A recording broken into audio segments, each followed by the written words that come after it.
Olá! O cálculo estequiométrico em solução funciona do mesmo modo que o com sólidos.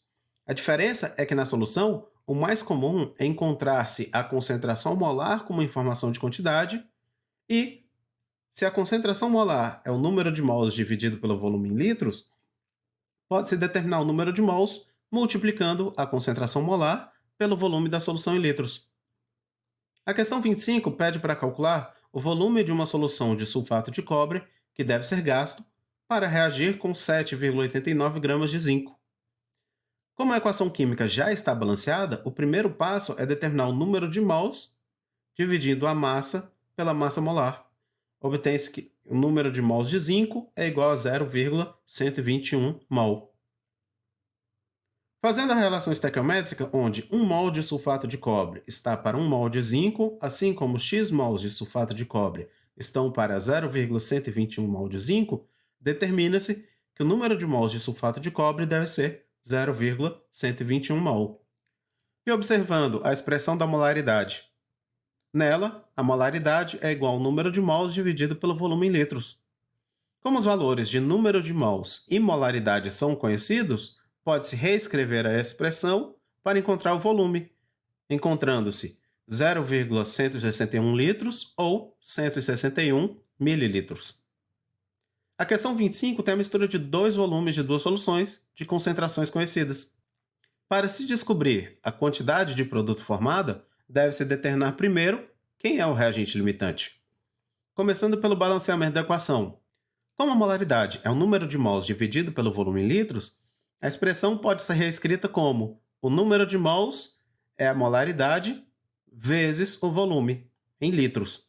Além disso, como o volume dessa questão já foi dado em litros, não é preciso fazer nenhum tipo de conversão de unidades. Para o hidróxido de bário, encontra-se 0,186 mol. E repetindo o processo para a solução de sulfato de sódio, encontra-se 3,83 mols de sulfato de sódio. Como a questão quer saber apenas a quantidade de produto formada, o reagente limitante será determinado comparando a quantidade de produto que cada um dos reagentes pode formar.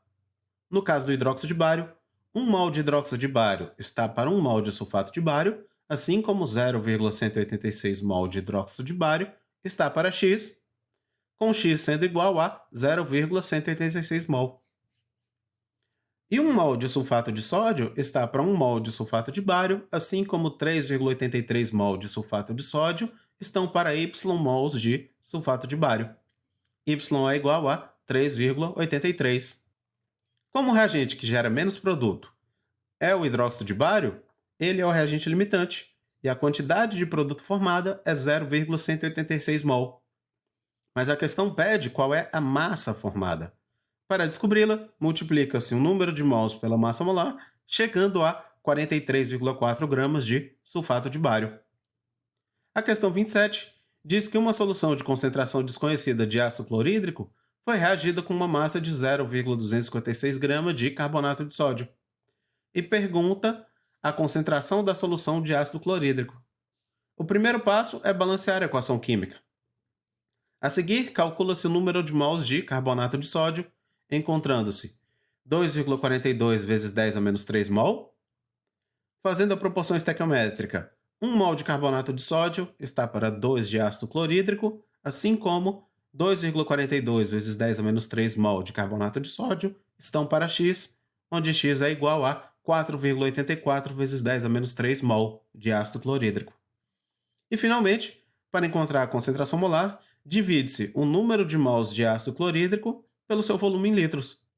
Como o volume fornecido foi em mililitros, deve-se converter para litros antes de fazer o cálculo, e encontra-se que a concentração molar de ácido clorídrico é 0,171 mol por litro.